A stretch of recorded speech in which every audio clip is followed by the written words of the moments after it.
Arestado ang isang individual sa isinuwang bypass operation ng mga operatiba ng Drug Enforcement Unit ng Valencia CPS, katuwang ang Regional Police Drug Enforcement Unit 10, Bukidnon Provincial PDEA 10 at City Anti-Drug Special Unit Team sa Purok 9, Barangay Lumbon nitong September 5 taong kasalukuyan.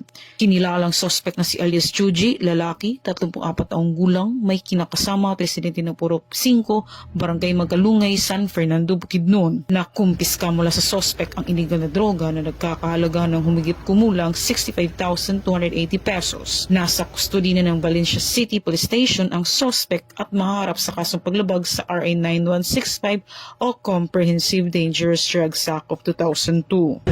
Mula dito sa Camp Capistrano, Busa, Cagayan de Oro City, ako ang inyong PNN correspondent, Patrolwoman Sarabem Batumalaki, alagad ng batas, taga-taguyod ng Balitang Pulis.